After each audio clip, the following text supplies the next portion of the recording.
This is a momentous occasion. It marks a pivotal event in Jewish history, in British history, in world history. The history of modern Zionism is intertwined with the history of Britain, the actions and words of Britain. But for me, this is a deeply moving personal moment. In the beginning of World War I, one of the Zionist leaders, Vladimir Jabotinsky, approached the British government and asked to form a Jewish fighting force within the British Army. And after some consideration, the British government agreed.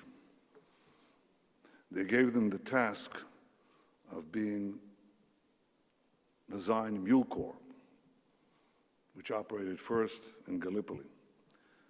It then became the Jewish Brigade, which sowed the seeds of the Israeli Defense Forces. The commander of that force was Lieutenant Colonel John Henry Patterson, a British officer. Patterson had never met Jews. He was skeptical of what he would get. But in Gallipoli and beyond, from Gallipoli to the Galilee, he was amazed. He was amazed by the sacrifice, the courage, the camaraderie of his soldiers, whom he became deeply affectionate for and prized all his life. Some 20 years later, Patterson met my father in the United States during World War II, and he joined him in advocating for a Jewish state. The partnership and the friendship they forged was so deep that my parents decided to call their first newborn, my older brother, Jonathan, in honor of John Henry Patterson. John for him, Nathan for my grandfather. John Henry Patterson was the godfather of my brother, who was later to fall in Entebbe. And I grew up with a silver cup with a dedication to my godson, Jonathan, from your godfather, John Henry Patterson. Think about that. The first Jewish fighting force in 2,000 years. And the commander, the British commander, is the godfather of one of the future commanders in the Israeli Air Force, in the Israeli Defense Force. The commander who helped rescue Palestine from 400 years of Turkish oppression was the godfather of the Israeli commando leader who rescued Jews from terrorists in the heart of Africa. Patterson was to die in the United States. And 2 years ago, fulfilling his last wish, his last will and testament, I brought his remains to Israel and buried him just as he requested, next to his beloved Jewish fighters in Israel. So Britain is intertwined with the birth of Zionism. But for me, this connection is deeply, deeply personal. But that connection has its roots right here in London. In this city, in 1900, Theodor Herzl, our modern Moses, the founder of modern Zionism, addressed the Fourth Zionist Congress that he convened here. he said this: England, free and mighty England, whose vision embraces the seven seas, will understand us and our aspirations. It is here that the Zionist movement, I'm sure, will soar to further and greater heights. Herzl's confidence was well-founded. At the time, British sympathy for Zionism was evident everywhere. You could hear it, you could read it actually, in the novels of Walter Scott and George Eliot. You could hear it in the speeches of Lord Ashley and Benjamin Disraeli, and as we just heard, Lord Shaftesbury in the 1830s.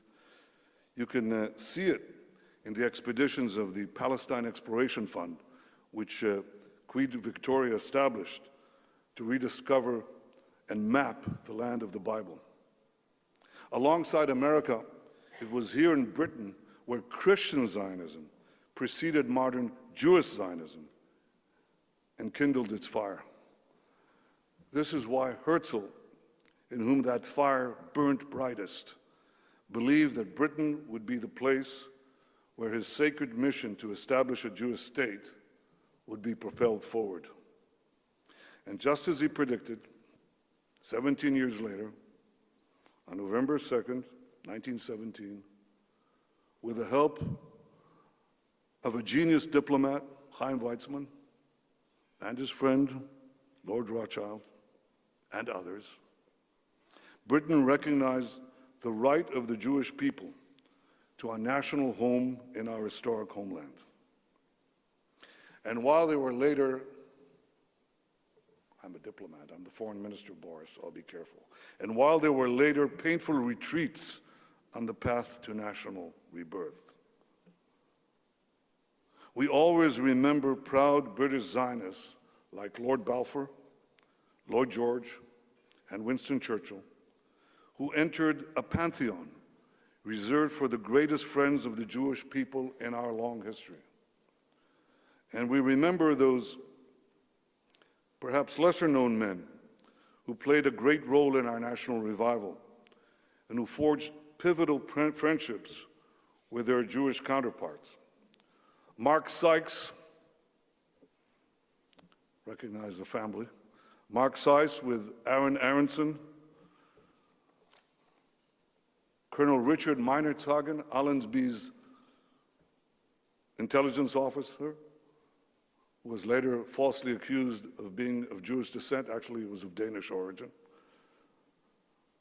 Colonel Richard Meinertzhagen with the Neely espionage network that Aronson founded that provided invaluable intelligence for the British Army in the Palestine campaign. And John Henry Patterson with Jabotinsky.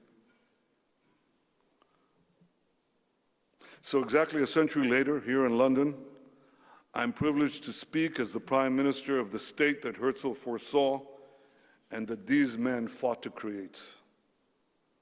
Without decades of immigration and hard work, without the courage and sacrifice that was needed to defend our lives and our liberty, the State of Israel would not have come into being.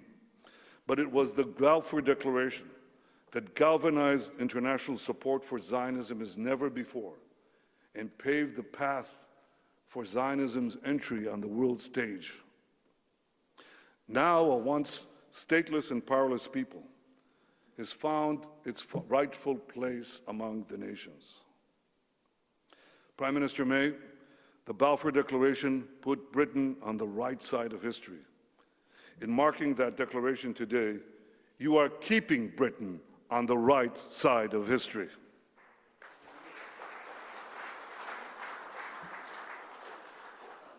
On behalf of the government of Israel and the people of Israel, I thank you. Ladies and gentlemen, while we mark with pride the Balfour Declaration today, Palestinian leaders call it a tragedy. But the real tragedy of the Balfour Declaration is that it took 3 decades to fulfill its promise. Too late for 1/3 of the Jewish people who perished in the Holocaust. Had Israel been established in 1928 or 1938, and not in 1948, millions could have been saved. Some people mistakenly believed that there is an Israel because of the Holocaust. In fact, it's only because there was no Israel that the Holocaust could occur, because there was no sovereign Jewish power to protect the Jewish people or to provide refuge for the 6 million murdered by the Nazis. And the other true tragedy of the Balfour Declaration is that the Palestinians rejected it. They still do. They said so this morning. Incredibly, the Palestinians speak of suing the British government for the Balfour Declaration. Any lawyers in this room? This is a sure win for Britain. It's time for the Palestinians to end their quests to eliminate Israel. It's time for them not just to accept a Jewish national home. It's time for them to accept, finally, a Jewish state, a nation state for the Jewish people, because if they do, the conflict will be over in a minute. But there is good news. Alongside Egypt and Jordan, with whom we've already made peace, others in the Arab world are moving forward. They recognize that Israel is not their enemy, but their indispensable ally in fighting militant Islam.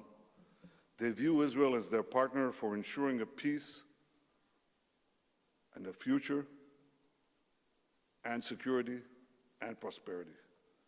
It's time that the Palestinians will embrace this approach too. And if they do, they will find in Israel and in me an enthusiastic partner for building a peaceful and prosperous future for both our peoples. It's within our reach. I think it's getting closer. Now, you doubt it. You don't really believe what I say, but you don't know everything that I know. And I'm not going to reveal it now.